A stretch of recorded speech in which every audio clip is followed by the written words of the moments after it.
بسم اللہ الرحمن الرحیم۔ السلام علیکم ناظرین، بڑی خبر تو آپ تک پہنچ ہی گئی ہے، اور وہ یہ ہے کہ پنکی پیرنی یعنی وہ جادو ٹونے کی سرکار کل اس نے انجام کو پہنچ جانا ہے، مطلب کہ انجام کے دہانے پر پہنچ جانا ہے۔ انجام تو اس کا بھی ظاہر آئے گا، لیکن اس کی دراز کی ہوئی رسی اب کھینچ لی گئی ہے، اور اس کے ساتھ میرے خیال ہے جو کچھ ہوگا وہ شاید عمران خان کو بھی پیچھے چھوڑ جائے گا۔ ویسے افواہیں یہ بھی چل رہی ہیں کہ پنکی پیرنی سے کچھ سودے بازی کی جا رہی ہے، لیکن میں جو سمجھتا ہوں، جو اپنی چھٹی حص کی بنیاد پر، کہ اگر یہ سودے بازی ہو گئی تب بھی پنکی پیرنی اپنے انجام سے نہیں بچے گی۔ اور دوسری یہ کہ پی ٹی آئی نے ہر طرف سے مایوس ہو کر ایک نیا ہتھیار چلانے کا فیصلہ کیا ہے، اور یہ نیا ہتھیار اس کے کام کتنا آئے گا کتنا نہیں آئے گا وہ بھی ہم دیکھ لیں گے۔ اور تیسرا یہ ہے کہ مشرف دور کے ایک کور کمانڈر اور اس کے ملٹری سیکریٹری جنرل شفاعت کے احساسوں کے بارے میں رپورٹ آئی ہے، اس پر بحث چل رہی ہے، اور بہت سارے لوگ حیران بھی ہو رہے ہیں، سوالات بھی اٹھا رہے ہیں۔ لیکن میرا اعتراض اس میں یہ ہے کہ اس میں حیرانی کی کیا بات ہے، اور یہ کہ جنرل شفاعت اس دور میں کوئی اکیلا تو نہیں تھا۔ اور پھر اس حوالے سے بھی بات ہوگی اگر وقت ملا کہ پی ٹی آئی کے لوگ یہ اکثر اپنے پروگراموں میں، ٹی وی پروگراموں میں ادھر ادھر یہ کہتے ہیں کہ عمران خان کی اہمیت کا اندازہ آپ اس بات سے لگائیں کہ اس کی حکومت کو ختم ہوئے 1.5 سال ہو گیا، لیکن ابھی تک چینلز کے پروگراموں میں اور یوٹیوب پر اور اخبارات میں عمران خان زیر بحث رہتے ہیں۔ اگرچہ پہلے جتنا زیر بحث نہیں رہتے، کچھ کم پڑ گیا، کافی کم پڑ گیا، لیکن ابھی بھی زیر بحث کا مطلب یہ ہے کہ عمران خان بہت اہم آدمی ہے۔ تو اس اعتراض کا شافی اور تسلی بخش، اطمینان بخش جواب دینا ہے۔ تو ناظرین، سرفیز یہ ہے کہ پنکی پیرنی ایک بہت بڑی فراڈن عورت، کرپٹ ترین عورت بر صغیر میں یہ فرق ہوگی، تو اس کا ایک ایجنٹ تھا نا، اصل کرپشن تو اس نے کی ہے۔ تو یہ وہ فراڈن عورت ہے جس نے ایک ابو الفراڈ عمران خان کو بھی اپنے فراڈ سے نہیں بخشا۔ کیسے نہیں بخشا؟ مثلا یہ جادو ٹونا تو جانتی ہے، اس میں کچھ شک نہیں، جادو ٹونا کرتی بھی ہے۔ اور ابھی پچھلے دنوں یہ خبر بھی آئی تھی کہ عمران خان کے دور میں جو صحافی عمران خان پر بہت زیادہ تنقید کرتے تھے پریس پہ، میڈیا پر آ کر، تو پنکی پیرنی نے اپنے پی ٹی آئی کو جو ان کے ایک جو خدام کا ایک حلقہ اس کو دیا گیا تھا عمران خان کی طرف سے، رابطے بھی اس سے رہتے تھے، ان سے فرمائش کی تھی کہ کسی طریقے سے ان صحافیوں سے ملو، اور ان کے کپڑے یا ان کے بال یا ان کی کنگھی یا ان کی جیب کی کوئی چیز مجھے لا کر دو، میں نے ان پر جادو کرنا ہے۔ اور بعض صحافیوں پر اس نے جادو کیا بھی، لیکن وہ چلا نہیں۔ اس میں کوئی شک نہیں کہ یہ جادو ٹونا کرتی ہے، لیکن اس نے ابو الفراڈ عمران خان کو بھی اپنے فراڈ سے نہیں بخشا۔ وہ یہ تھا کہ اس نے عمران خان کو یہ ایک اس دھوکے میں رکھا، اور وہ عمران خان ماشاءاللہ اس دھوکے میں اچھی طرح آ بھی گیا کہ مجھے علم غیب حاصل ہے۔ اور وہ ساری کہانی آپ نے پہلے بھی سنی ہوگی۔ خلاصہ اس کا یہ ہے کہ آئی ایس آئی کا ایک افسر تھا بہت بڑا، وہ اس سے ملتا تھا روزانہ کی بنیادوں پر، ٹیلی فون کے ذریعے یا دوسرے ذریعے سے، اور وہ اس کو بتا دیتا تھا کہ ملک میں کیا ہونے والا ہے۔ ظاہر ہے وہ فیصلے جو فوج کے اندر ہوتے تھے، چاہے ان کا تعلق سیاست سے ہو، چاہے معیشت سے ہو، چاہے فوج کے اندر محکمہ جاتی معاملات سے ہو، وہ 3-4 خبریں اس کو روز وہ پہنچا دیتا تھا۔ اور جادوگریں جو تھی عمران خان کو بتا دیتی تھی کہ میں نے چلہ کیا ہے، اور میں نے دیکھا ہے کہ فلاں شخص کا، فلاں افسر کا تبادلہ کوئٹہ ہونے والا ہے، اور فلاں واقعہ اس طرح ہونے والا ہے، اور فلاں بات اس طرح ہونے والی ہے، فلانا پارٹی کے لیڈر جو ہے اس کی گرفتاری ہو جانی ہے، اور فلاں جج نے یہ کر دینا ہے۔ اور پھر وہ جب دوسرے تیسرے دن وہ بات پنکی پیرنی کی بتائی ہوئی حرف بحرف پوری ہو جاتی، تو عمران خان جو پیدائشی اور نسلی اور ازلی اور ابدی توہم پرست ہے، وہ اس کی باتوں میں آ جاتا، اور اس میں پھر وہ اپنے پارٹی کے لوگوں کو بتاتا کہ یہ اتنی بڑی ولی ہے، اتنی بڑی ولی ہے کہ اس کو تو الہام میں فوٹوگرافک ڈیٹیل کے ساتھ بتا دیا جاتا ہے کہ کل یہ ہونے والا ہے اور پرسوں یہ ہونے والا ہے۔ یہ تو اتنی بڑی پہنچی ہستی ہے،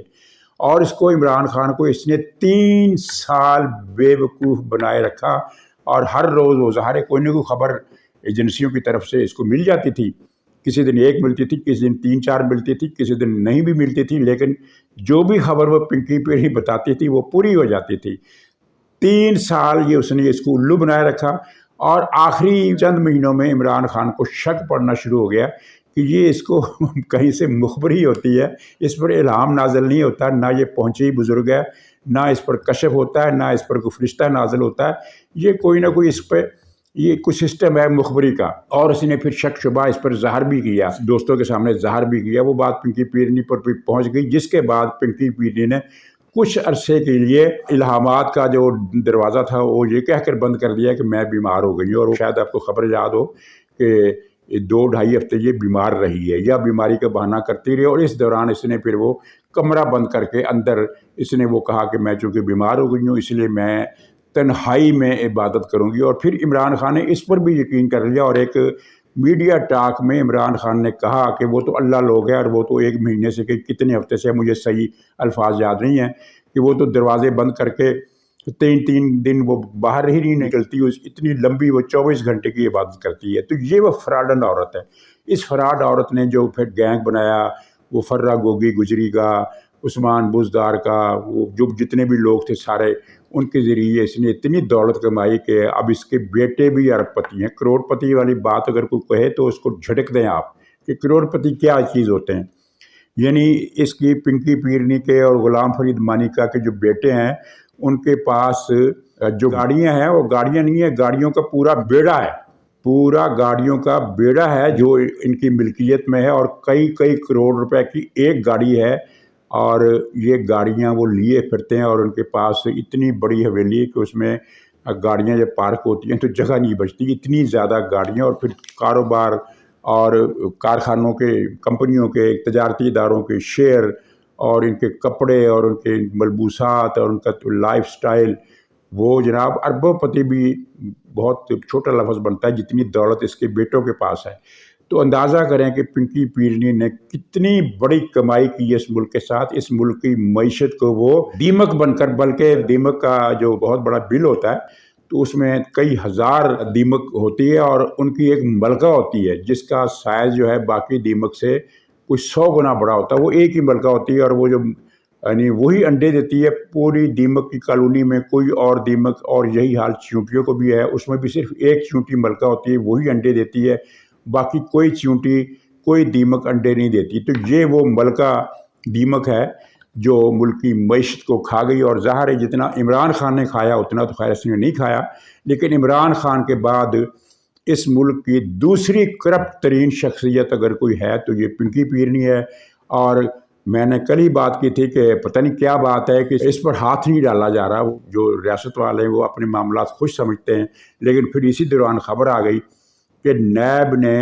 اس کا جو سٹیٹس تھا وہ جو ملک ریاض والے کیس میں گواہ کے بجائے ملزم کا کر دیا، اور کل 13 تاریخ کو اس کو طلب کر لیا گیا ہے۔ تو عام جو رپورٹ آئی ہے وہ یہ ہے کہ یہ 13 کو یعنی کل اس کو پکڑ لیا جائے گا، گرفتار کر لیا جائے گا، اور پھر اس پر باقی سارے کیسز بھی کھلیں گے، اور جب فرہ گوگی پاکستان لائی جائے گی تو اس کے بعد تو پتہ نہیں کتنے کیسز کھلیں گے۔ یہ تو وہ خبریں ہیں جو زیادہ مصدقہ ذرائع سے ہیں کہ اس کے خلاف بڑی سنجیدگی سے کیس چلائے جائیں گے، اور وہ اس سے دولت برآمد بھی کی جائے گی، لیکن کچھ حلقے یہ خبر بھی دے رہے ہیں، اور میرا کام ہے کہ میں وہ بھی آپ تک پہنچا دوں، اگرچہ مجھے اس میں وزن نہیں لگتا، لیکن جہاں پاکستان میں کچھ بھی ہو سکتا ہے، جہاں کسی کو بھی، مسعود محمود کو بھی وعدہ معاف گواہ بنایا جا سکتا ہے۔ وہ خبریں ذرائع کی یہ ہے کہ جادوگرنی کے ساتھ کچھ مذاکرات بھی ہو رہے ہیں کہ اگر وہ وعدہ معاف گواہ بن جاتی ہے اور راز کھول دیتی ہے تو پھر وہ اس نے جو دولت کمائی ہے وہ اس سے واپس ہی لی جائے گی۔ اگر یہ خبر صحیح ہے تو یہ تو بڑے ظلم کی بات ہے کہ اربوں روپے کی چوری کی ہے اس ڈاکو رانی نے، تو آپ اس کو معاف کر دیں گے۔ لیکن میرا خیال ہے کہ شاید اگر فرہ گوگی کو یہ انٹرپول کے ذریعے پکڑ کر لے آتے ہیں تو پھر پنکی جادوگرنی کی وعدہ معاف گواہی والی جو حیثیت ہے شاید اس کی ضرورت نہ رہے۔ بہرحال یہ ایک ایشو تھا۔ اچھا، جنرل شفاعت کے بارے میں جو خبریں آئی ہیں کہ اس کے لندن میں، دبئی میں اور نیو یارک میں بہت بڑے بڑے اثاثے ہیں، کوٹھیاں ہیں، فلیٹ ہیں اور اپارٹمنٹس ہیں، اربوں روپے کی جائیدادیں ہیں، تو وہ جو اس نے اپنی بیوی کے نام بھی منتقل کر دی ہیں، اور اس کے بعد پھر فوج پر ایک تنقید شروع ہو گئی کہ جرنیلوں کی بیویوں کے پاس اتنا مال کہاں سے آتا ہے، اور یہ جرنیل تو یہ کھا گئے، ملک کو لوٹ گئے۔ اچھا، اس میں فرق کرنا چاہیے۔ فرق کیا ہے؟ یہ شفاعت کو آج کا جرنیل نہیں ہے، یہ مشرف دور کا جرنیل تھا۔ یہ جنرل مشرف کا ملٹری سیکریٹری بھی رہا، اس کے دور میں کور کمانڈر بھی رہا، اور اب یہ بات تو کوئی ڈھکی چھپی نہیں رہی ہے کہ مشرف نے فوج کو کرپٹ ادارہ بنانے کی ایک سوچی سمجھی پالیسی پر عمل کیا۔ اس کا مقصد یہ تھا کہ جب جرنیل کرپٹ ہوں گے تو پھر میں حکومت کرتا رہوں گا، کیونکہ پھر مجھے اندر سے نیچے سے دباؤ نہیں آئے گا، کیونکہ فوج کے اندر یہ بھی ہوتا ہے کہ جب کوئی مارشل لگاتا ہے تو ایک عرصے کے بعد پھر اس نیچے سے دباؤ آنا شروع ہو جاتا ہے کہ مارشاء اللہ ختم کرو، جاؤ جان چھوڑو۔ ضیاء الحق کے ساتھ بھی یہی معاملہ ہوا تھا، اس کا طیارہ کریش ہو گیا تھا، اگر طیارہ کریش نہ ہوتا تو کسی نہ کسی نے اس کو کھڑکا دینا تھا۔ یہ اس زمانے میں اس طرح کی باتیں ہم سنتے تھے۔ تو مشرف کی پالیسی تھی، اس نے اس پالیسی کے تحت اکیلے شفاعت کو نہیں، مشرف دور میں جتنے بھی تھے اوپر، جتنے بھی تھے، اب نام لینے کی اور عہدے گنوانے کی ضرورت نہیں، جتنے بھی تھے اوپر، اور اوپر سے پھر نیچے والی جو تہ ہوتی ہے اس میں بھی، وہ سب کے سب مشرف نے کرپشن پر لگا دیے تھے، اور مشرف ان کی کرپشن کی کہانیاں سن کر خوش ہوتا تھا، کیونکہ مشرف خود بھی مہا کرپٹ تھا۔ اگرچہ عبرت کا مقام یہ ہے کہ اس نے اربوں ڈالر، اربوں روپے نہیں، اربوں ڈالر کی کمائی کی، کرپشن کی کمائی کی، ملک کو بیچ کر کمائی کی، لیکن وہ ساری کمائی، اربوں ڈالر کی اس کمائی، اس کی بیماری کے علاج میں ایک ٹکے کے کام بھی نہ آ سکی۔ یہ عبرت کا مقام ہے۔ تو اس دور میں تو آپ کو یاد ہوگا، اگر نہیں یاد تو کسی دوسرے سے پوچھ لیجئے جو سیاست میں ایکٹیو ہو، جو مشرف دور میں، کہ قاضی حسین احمد مرحوم جو جنرل مشرف کے بہت ہی حامی تھے، انہوں نے ایک مرتبہ کہا تھا کہ فوج کے کمانڈر مشرف صاحب نے کور کمانڈر جو ہیں وہ ان کو کروڑ کمانڈر بنا دیا ہے، کروڑ روپیہ یعنی کروڑ کمانڈر۔ یہ اس 20 سال پہلے کی بات ہے۔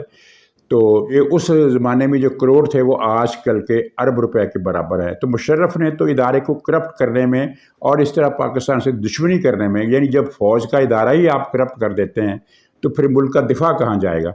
تو یہ تو بڑی خطرناک گیم تھی جو مشرف نے کھیلی اور پاکستان کے مستقبل کو داؤ پر لگایا۔ اور مشرف دور میں جتنی بھی آج یہ جو ریٹائرڈ بزرگوار بیٹھے ہوتے ٹی وی پر، یہ جو 80 سال کے تھے، یہ سارے وہی ہیں نا جو مشرف کے ساتھی ہیں، جن کو مشرف کے دور میں پالا گیا، اور پھر جو بعد میں بھی پائپ لائن میں رہے، اور رحیل شریف کے دور میں بھی رہے، اور اس سے پہلے کیانی کے دور میں بھی رہے، اور اب ان سے نجات مل گئی ہے۔ تو اللہ کا شکر ہے، یہ بھی بڑی بات ہے کہ اس دور کی یہ کرپٹ کھیپ جو تھی اس سے نجات مل گئی ہے، وہ اپنی باری پر چلی گئی ہے، یا جو بھی ان کے ساتھ ہوا۔ تو شفاعت نمبر ایک تو شفاعت اکیلا نہیں تھا، اور بھی بہت تھے، بے شمار تھے۔ اور دوسری یہ ہے کہ اس کیس کو موجودہ حالات میں اگر کوئی اس طرح بنا کر پیش کرتا ہے کہ فوج کا ادارہ کرپٹ ہے، تو وہ ظاہر ہے کہ ناانصافی سے کام لیتا ہے۔ اور پھر یہ ہے کہ ہر با اختیار کے کچھ اختیارات کی حد بھی ہوتی ہے۔ اب مثال کے طور پر میں، یعنی آپ بات سمجھ جائیے گا کہ اب مثال کے طور پر اگر ہم یہ توقع کریں کہ جسٹس قاضی فائز عیسیٰ صاحب جو ہے بڑے ایماندار ہیں، بڑے قابل ہیں، تو اگر کوئی ان سے توقع کرے کہ اب جناب وہ سارا عدالتی نظام، سپریم کورٹ، اسلام آباد high court, Lahore high court, Peshawar high court, جہاں کرپشن کی انتہا ہے، ان سب کو، اور نیچے سیشن جج تک کی سطح تک کے تمام عدلیہ کو وہ پاک صاف کر دیں، اور ہر جگہ جو فرشتے قسم کے لوگ ہیں وہی جج لگا دیں، تو یہ ایسی توقع جہالت ہوگی، حماقت ہوگی۔ ایک آدمی اپنی ہمت کے مطابق جتنی اصلاح کر سکتا ہے، قاضی صاحب اس سے بڑھ کر کر رہے ہیں، اور یہ غنیمت کی بات ہے۔ اور اسی طرح آپ دوسرے اداروں کا بھی معاملہ اس کو ذہن میں رکھیے، اور پھر یہ بھی ذہن میں رکھیے کہ کوئی آدمی کتنا بھی بااختیار ہو، لیکن ظاہر فوج کے اندر ایک طویل عرصے سے یہ ایک عقیدہ ہے، ایک ڈاکٹرائن ہے کہ ہم احتساب سے بالا تر ہیں۔ ایک سوچ ہے نا ادارے کے اندر کہ کوئی ہم سے پوچھ نہیں سکتا، ہم جو مرضی کریں، کرپشن کریں، بندے ماریں، جو مرضی کریں، ملک بھی بیچ دیں، کوئی ہم سے پوچھ نہیں سکتا۔ اور یہ آج سے سوچ نہیں ہے، یہ بڑی پرانی سوچ ہے۔ تو ایسی سوچ میں کوئی آدمی کتنی زیادہ اصلاحات کر سکتا ہے، لیکن اتنی زیادہ نہیں جتنی لوگوں نے سوچ رکھی ہے۔ اور کئی کمپلشنز ہوتی ہیں، چیف جسٹس کی بھی کمپلشنز ہیں، آرمی چیف کی بھی کمپلشنز ہیں، اور ہر ادارے کی کمپلشنز ہے۔ 70 سال میں ہمارے اندر 7000 سال کی خرابیاں پیدا ہو گئی ہیں، تو ان کو دور کرنے کے لیے بھی ایک ظاہر ایک لمبا وقت چاہیے، کئی قاضی فائز عیسیٰ چاہیے، کئی جنرل حافظ اعظم منیر جیسے بھی کئی لوگ چاہیے، ایک سے تو کام نہیں چلے گا۔ تو یہ شفاعت وہی تھا، اور جیسا گرو ویسا چیلا۔ اس کا چیلا تھا نا وہ جنرل پزا باجوہ،